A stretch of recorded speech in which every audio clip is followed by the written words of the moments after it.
Going to do something a little different this week with these little updates. We just received the new reissue of the Enterprise. Now this is the 18-inch Enterprise, the 1650 USS Enterprise. It's been repackaged in a vintage style Star Trek photo box, and as I'm going to show you, this is what the second edition of the kit looked like when it was put out in 1967 or 68.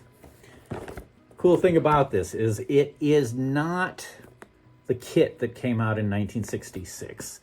They have retooled it at some point in the 1970s, and then round two went in and cleaned up the top of the saucer and removed the grid lines and added this dome base to it. Plus, it's got some very good decals in it. We're going to talk more about this later. What I'm going to show you today is this. This is a vintage 1967 Enterprise, and many of you have never seen one, so we're going to look inside it. All right, as we get started, I'm going to talk about a lot of things that are in this box. A lot of this information was originally written about by Jay Claudek in an article that is published on the CultTVman website. I will provide a link to that in the notes here, okay? Here's a little sticker that my friend Glenn Swanson put together to celebrate 55 years of the AMT Enterprise. Starfleet Assembly Manual. Paul Newitt wrote this book back in 1976, as well as the following volumes. We republished this in 2000 or so, and it's been updated. There's a lot more additional information. You'll find a lot of this useful when you want to build this kit. Now, as I said, this is a vintage second edition of the kit.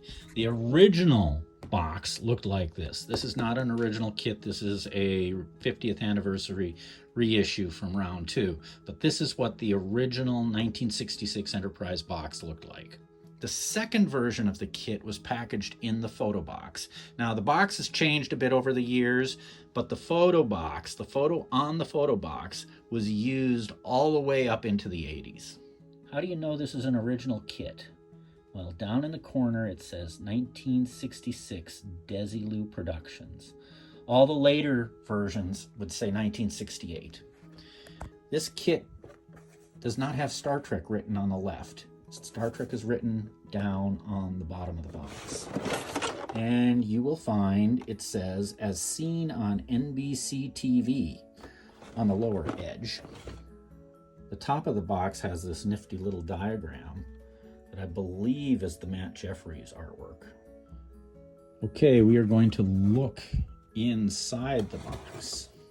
And this is like a treasure chest, because the model kit has not looked like this since 1968. Here are the original, rather simple decals.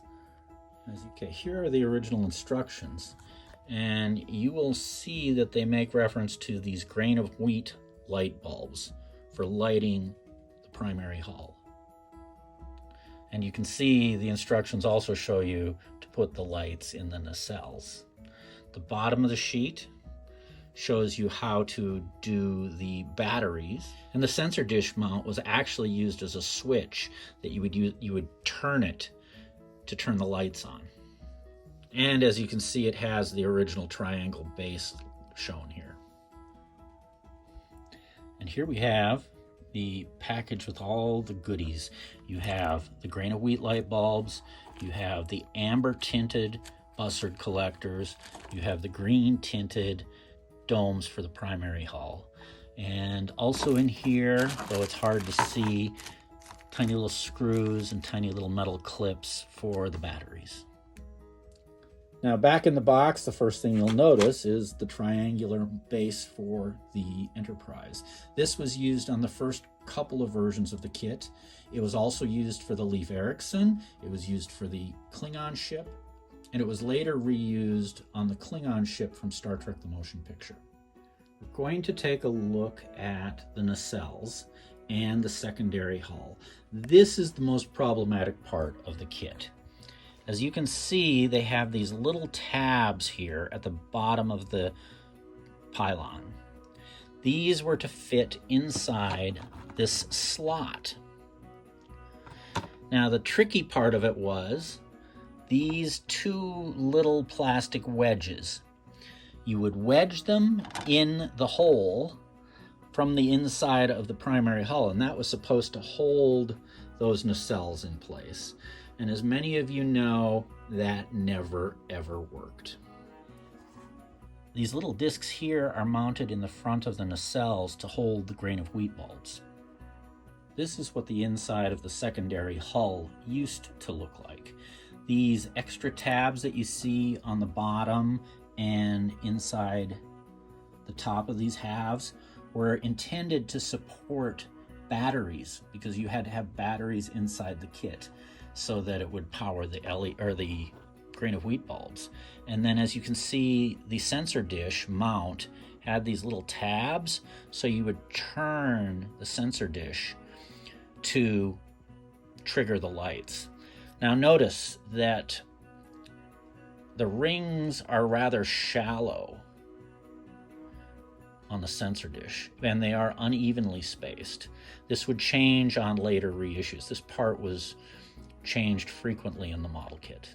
All of these bulkheads would be removed on later reissues. The primary hull has always had a number of errors. First of all, the shape of the BC decks should be more of a teardrop. This is more of an egg shape.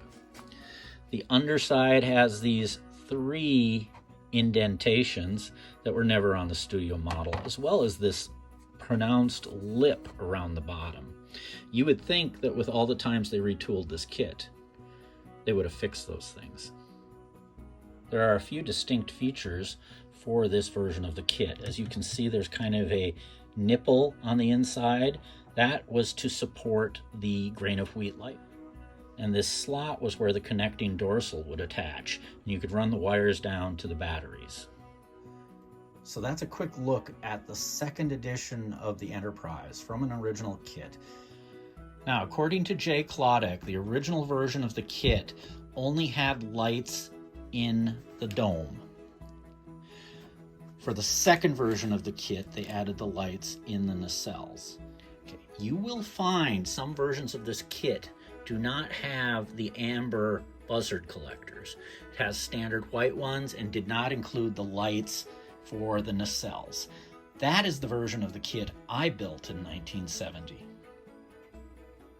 Okay, for comparison, here is a slightly later version of the kit that I date tentatively to 1971.